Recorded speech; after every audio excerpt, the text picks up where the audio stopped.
Hello, my dear friends. I welcome all the 12th standard students. My dear friends, today we are going to see section 4. The whole section 4 is about English literature. English लिटरेचरबद्दल हा section 4 आहे. सुरुवातीचा part आपण पाहूया. Section 4 unit 4.1 history of novel. Novel म्हणजे कादंबरी. कादंबरीचा इतिहास ह्या सेक्शन 4मध्ये आपल्याला दिलेला आहे. म्हणजे कादंबरी कशी उदयास आली, कशा पद्धतीने ती पुढे पुढे डेव्हलप होत गेली, अगदी प्राचीन काळापासून ते आत्ताच्या कालखंडामध्ये ह्या नॉवेलची हिस्ट्री काय ती या टॉपिकमध्ये आपण पाहणार आहोत. So let us begin with history of novel unit 4.1. The 18th century has gifted English literature to entirely new forms which are without any traces in the ancient classical heritage. One of those was the periodical essay and the other was novel. Both of these forms, especially novel, caught the spirit of 18th century as the age of intellectual, sentimental and realistic plane and tried to instruct the readers, which would help them to a more purposeful and virtuous life. Since the time of its origin, novel has been gaining popularity and growing gradually. Today it is recognized as the most dominant literary genre. हा जो इतिहास आहे नॉवेलचा, कादंबरीचा इतिहास, 18व्या शतकामध्ये the 18th century has gifted English literature. 18व्या शतकाने या इंग्लिश लिटरेचरला दोन वेगवेगळ्या प्रकारची देणगी गेली. The 18th century gave us two entirely new forms to the literature, की ज्याच्यामध्ये which are without any traces in the ancient classical heritage, की ज्याच्यामध्ये प्राचीन शास्त्रीय वारसा कोणत्याही प्रकारचा नव्हता.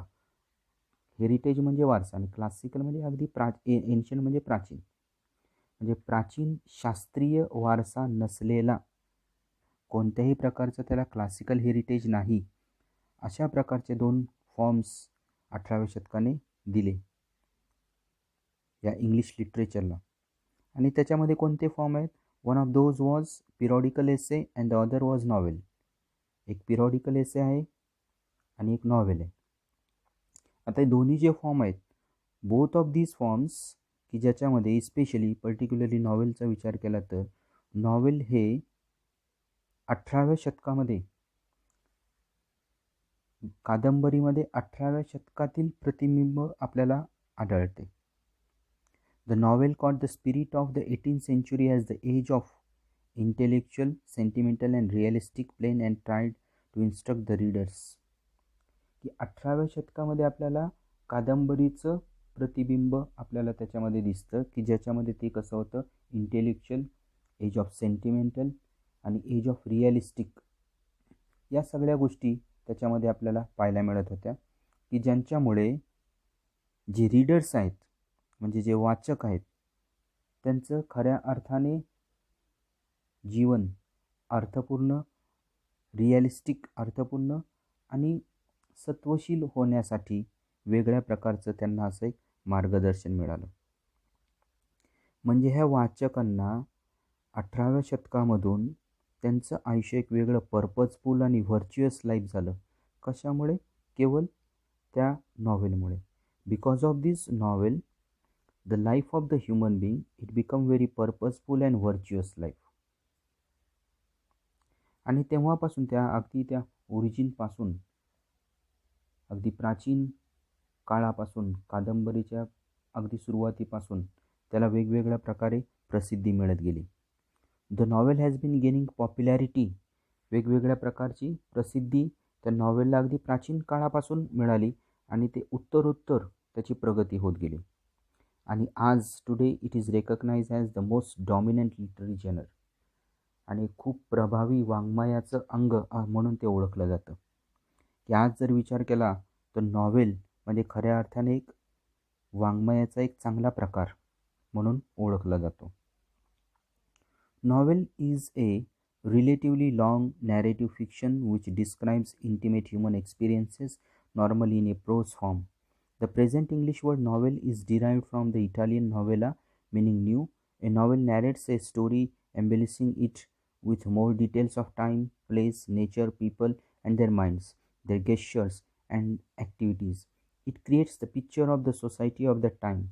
Novel makes life easier to understand than in drama and poetry.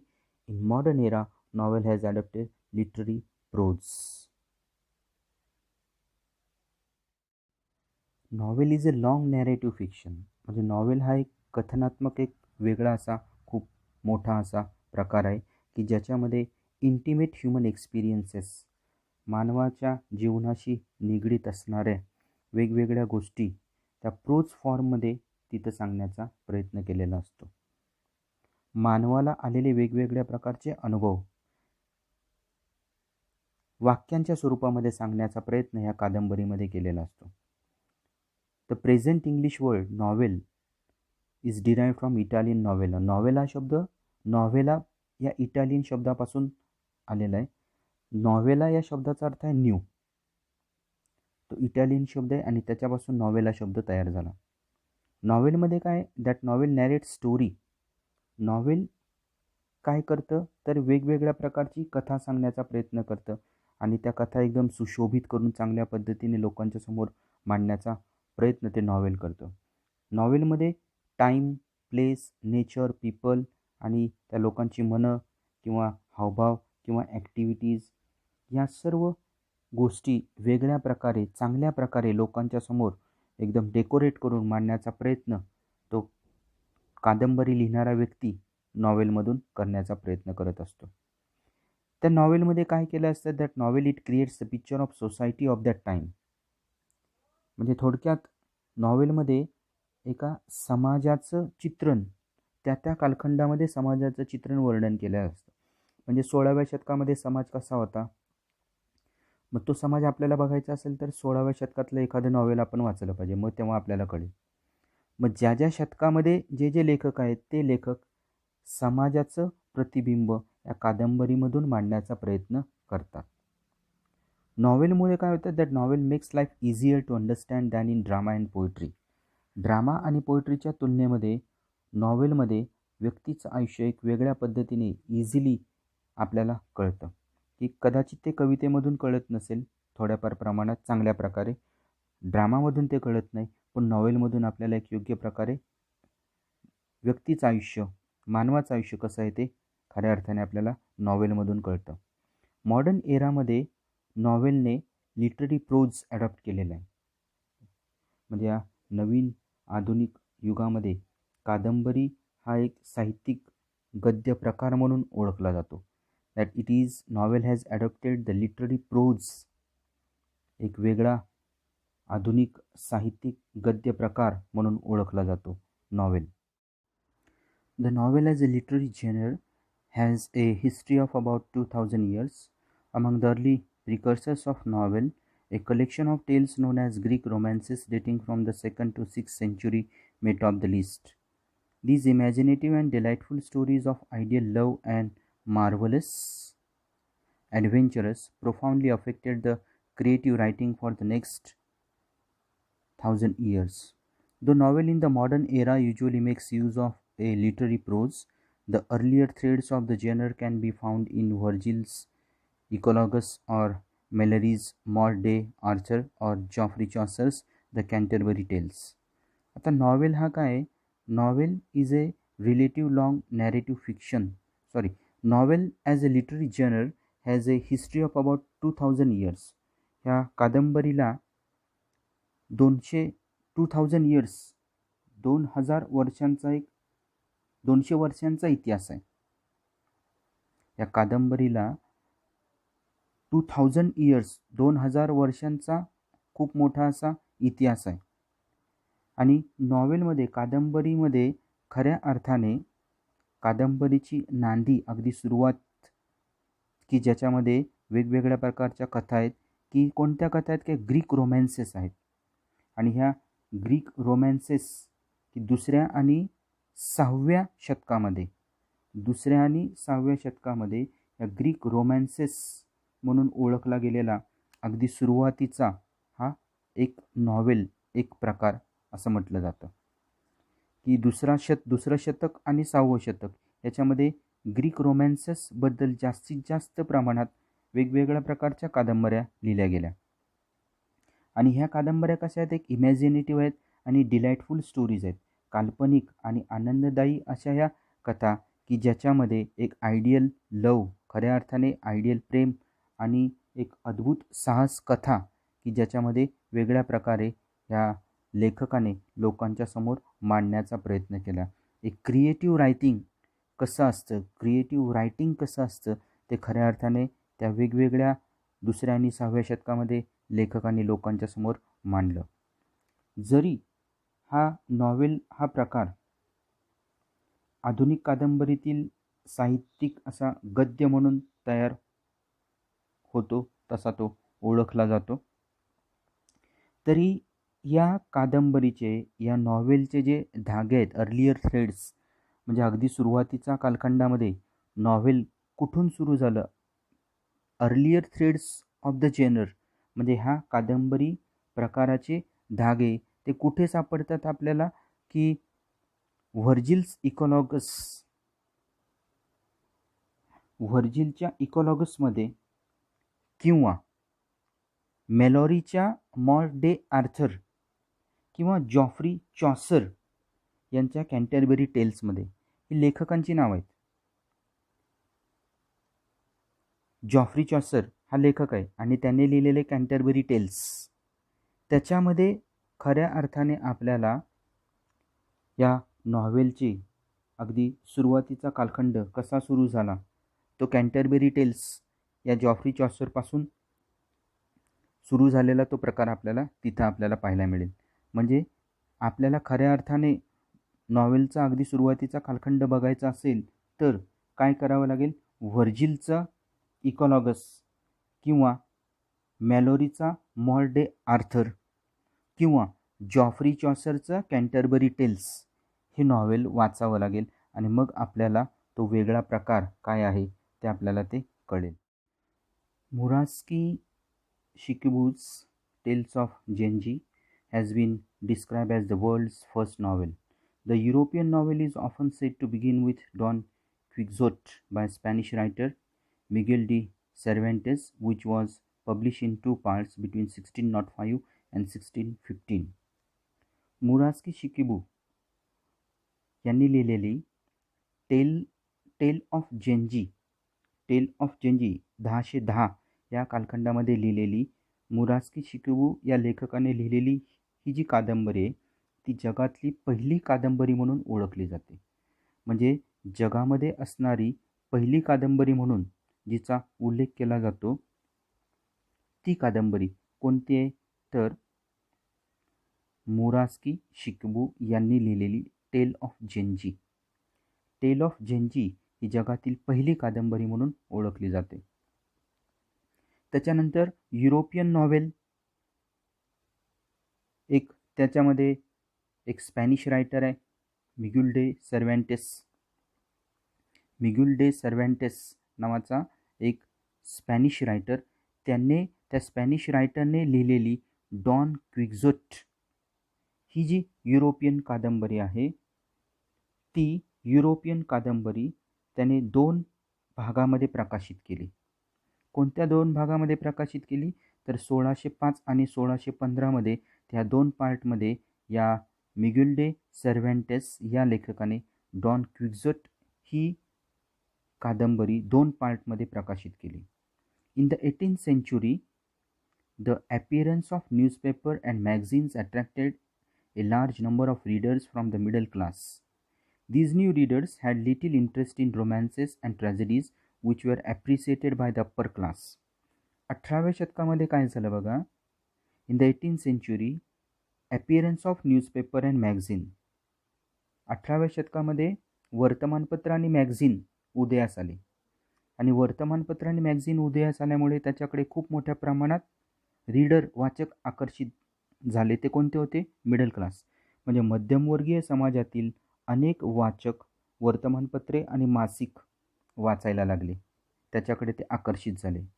आणि हे जे नवीन रीडर्स आहेत, these new readers had little interest in romances and tragedies. या नव्या वाचकांना रोमॅन्स आणि ट्रॅजेडी म्हणजे प्रेमकथा किंवा शोकांतिका याच्यामध्ये फार कमी इंटरेस्ट होता. त्या लोकांना इंटरेस्ट अजिबात नव्हता. Which were appreciated by the upper class. वरिष्ठ वर्गच त्याच्याकडे आकर्षित झाला. आणि त्यामुळे काय झालं बघा, the need for a new type of literature arose that would express the new ideas of the 18th century. The 18th century new literature was characterized by the spirit of realism and denial of romantic features like enthusiasm, passion and imagination.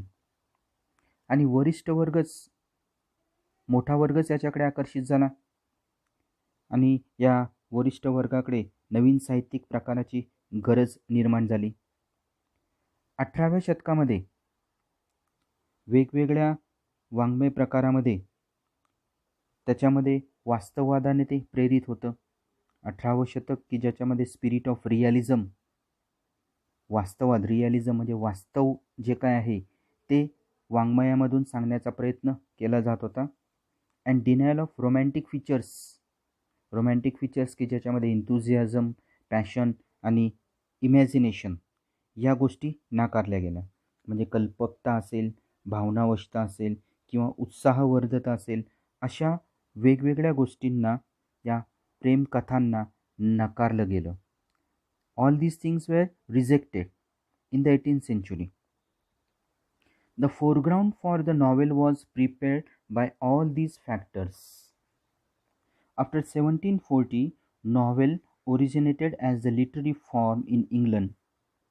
Increase in trade and commerce along with the industrial revolution had given rise to the middle class. आता या सगळ्यांनी नॉवेलमध्ये वेगवेगळ्या प्रकारचे, the novel was prepared by all these factors, वेगवेगळ्या गोष्टी, या सर्व वैशिष्ट्यांनी कादंबरीसाठी एक वेगळ्या प्रकारची एक पूर्वतयारी केल्यासारखं झालं. 1740 नंतर that novel originated as the literary form in England. 1740 नंतर नॉवेल हा इंग्लंडमध्ये खऱ्या अर्थाने उदयास आला.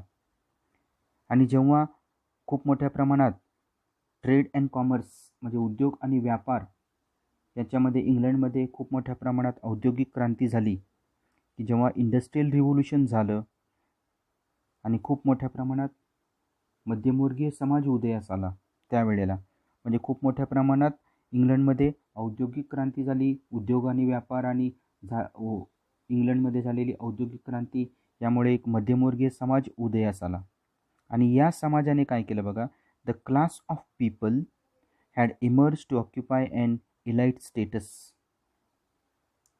The realistic picture of everyday life and problems of common people depicted in the novels appealed to the newly educated class and was regarded by them as respectable reading material. एक बुद्धिजीवी वर्ग इंग्लंडमध्ये वेगळ्या अर्थाने उदयास आला आणि त्याच्यामध्ये एक वेगवेगळ्या प्रकारे या लेखकांनी रिअलिस्टिक पिक्चर, माणसाचं दैनंदिन आयुष्य आणि लोकांच्या, सर्वसामान्य लोकांच्या समस्या या नॉव्हेलमध्ये मांडण्याचा प्रयत्न ह्या लेखकांनी केला.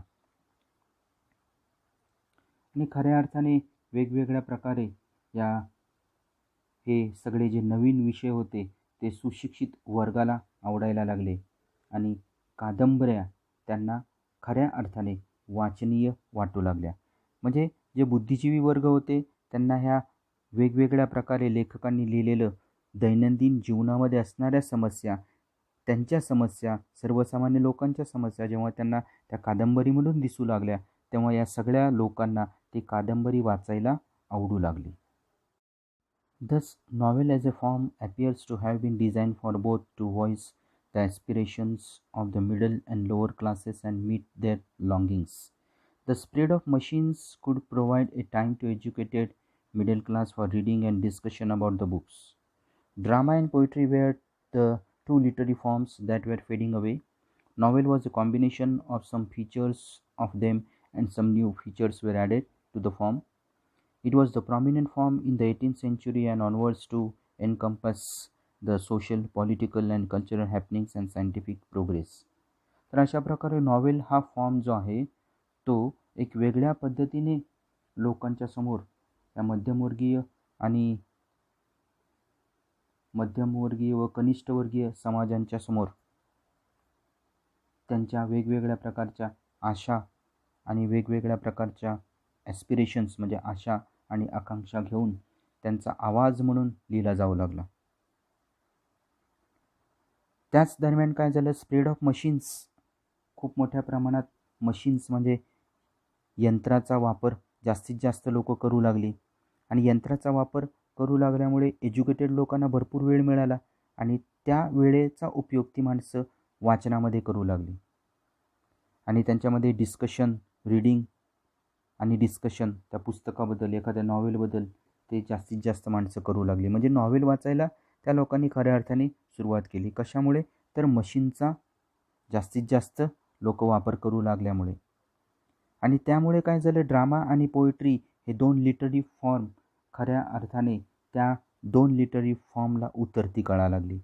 म्हणजे लोक ड्रामा आणि कवितेकडे वळलीच नाहीत, तर लोक जास्तीत जास्त लोक नॉवेल वाचायला लागली. नॉवेलमध्ये काय होतं, नॉवेलमध्ये it was a combination of some features of them. Drama आणि पोएट्रीचे पण काही कॉम्बिनेशन नॉवेलमध्ये होते, त्यामुळे त्या गोष्टी त्यांना पण कळायला लागल्या, त्या वाचकांना त्या सगळ्या गोष्टी आवडायला लागल्या. नॉवेल हा एक प्रॉमिनंट फॉर्म आहे. 18व्या शतकातला एक अत्यंत प्रभावी असा एक प्रकार म्हणजे नॉवेल म्हणून ओळखला जातो. आणि त्या पुढच्या कालखंडामध्ये काय झालं, त्याने नॉवेलने एक सामाजिक, राजकीय आणि एक सांस्कृतिक वेगवेगळ्या प्रकारच्या घडामोडी आणि एक सायंटिफिक प्रोग्रेस, वैज्ञानिक प्रगती, या सगळ्या गोष्टी कादंबरीमध्ये त्यांचा समावेश झाला. म्हणजे वेगवेगळ्या प्रकारे कादंबरीमध्ये सोशल लाईफ दिसू लागली, पॉलिटिकल लाईफ दिसू लागली, कल्चरल गोष्टी दिसू लागल्या आणि सायंटिफिक प्रोग्रेस या सगळ्या गोष्टींचा समावेश अत्यंत प्रभावीपणे या नॉवेलमध्ये लोकांना दिसू लागला. आणि त्यामुळे जास्तीत जास्त लोक नॉवेल वाचण्यास प्रवृत्त झाली, जास्तीत जास्त लोक नॉवेल वाचायला लागली.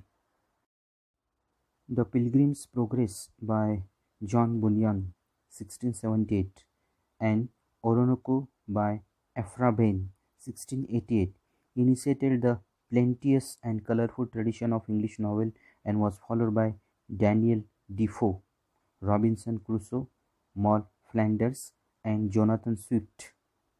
Gulliver's Travels, a famous satire. Pilgrim's progress, John Bunyan यांनी लिहिलेली पिलग्रिम्स प्रोग्रेस ही कादंबरी आणि त्याचबरोबर अफ्रा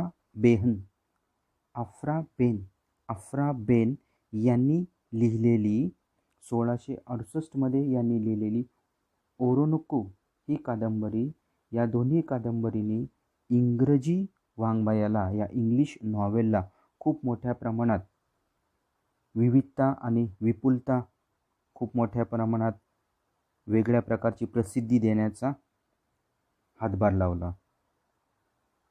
आणि त्याच्यानंतर डॅनियल डिफो यांची रॉबिन्सन क्रुसो आणि मॉल फ्लेंडर्स, त्याचबरोबर जोनाथन स्विफ्ट यांचं गलिवर्स ट्रॅव्हल्स, एक फेमस सटायर, या 2 कादंबरींनी त्याच्यामध्ये भर टाकली.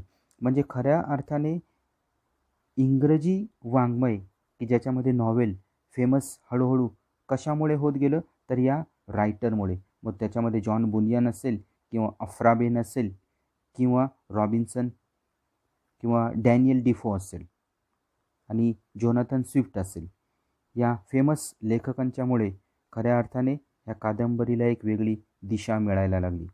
Other major novelists of 18th century are Samuel Richardson's, त्यांनी लिहिलेली Pamela or virtue rewarded and Clarissa, both epistolary novels, Henry Fielding's, Laurence Sterne and Tobias Smollett. 18व्या शतकामध्ये असणारे दुसरे कादंबरीकार की ज्याच्यामध्ये नावं कोणाची घेता येतील, तर सॅम्युएल रिचर्डसन यांनी लिहिलेली पॅमेला व्हर्च्यू रिवॉर्डेड आणि क्लॅरिसा.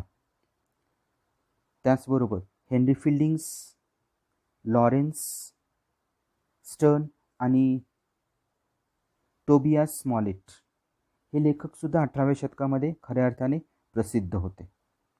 The tradition was enriched by many other stalwart novelists such as Charles Dickens, Walter Scott, Nathaniel Hawthorne, Horace Walpole, Thomas Hardy, Wilkie Collins and H.G. Wells.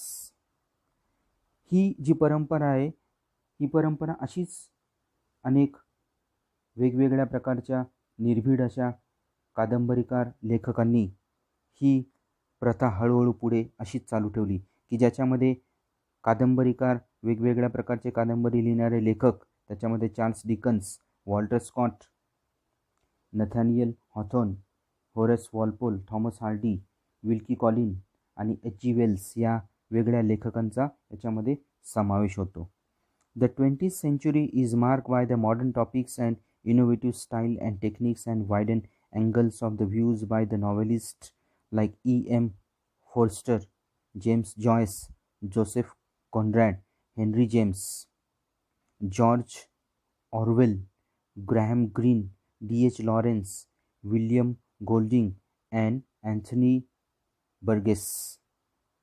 20व्या शतकामध्ये, 20वं शतक हे प्रामुख्याने की ज्याच्यामध्ये वेगवेगळ्या प्रकारचे मॉडर्न टॉपिक्स आणि इनोव्हेटिव्ह स्टाईल घेऊन, एक वेगळ्या प्रकारचं टेक्निक, वेगळ्या प्रकारचा दृष्टिकोन घेऊन, वेगवेगळ्या प्रकारचे लेखक त्यांचा वेगळा दृष्टिकोन घेऊन त्यांनी वेगवेगळ्या प्रकारच्या कादंबऱ्या समाजाच्या समोर मांडल्या, की ज्याच्यामध्ये लेखक कोणकोणते आहेत? M Forster, James Joyce, Joseph Conrad, Henry James, George Orwell, Graham Greene, D.H. Lawrence, William Golding, Anthony Burgess या लेखकांचा याच्यामध्ये समावेश होतो. They widened the circumference of the genre by writing political, social, psychological and other modern issues in their novels. या वेगवेगळ्या प्रकारच्या लेखकांनी राजकीय असतील, सामाजिक असेल किंवा सायकोलॉजिकल म्हणजे मानसशास्त्रीय असेल किंवा दुसरे काही मॉडर्न इश्यूज त्यांनी त्यांच्या कादंबरीमध्ये मांडले. There are immigrant authors like Salman Rushdie, India, V.S. Naipaul, Trinidad, Kazuo Ishiguro, Japan and many others. या सगळ्यांच्यामध्ये सलमान रश्दी भारतातले, त्याचबरोबर V.S. नायपॉल हे त्रिनिदाद आणि काझुओ इशिगुरा जपान आणि त्याचबरोबर इतर काही लेखकांचा याच्यामध्ये समावेश होतो. ठीक आहे विद्यार्थी मित्रांनो, इथपर्यंतचा पार्ट तुम्हाला सर्वांना कळलेला आहे. याचा नेक्स्ट पार्ट आपण पुढच्या व्हिडिओमध्ये पाहूया.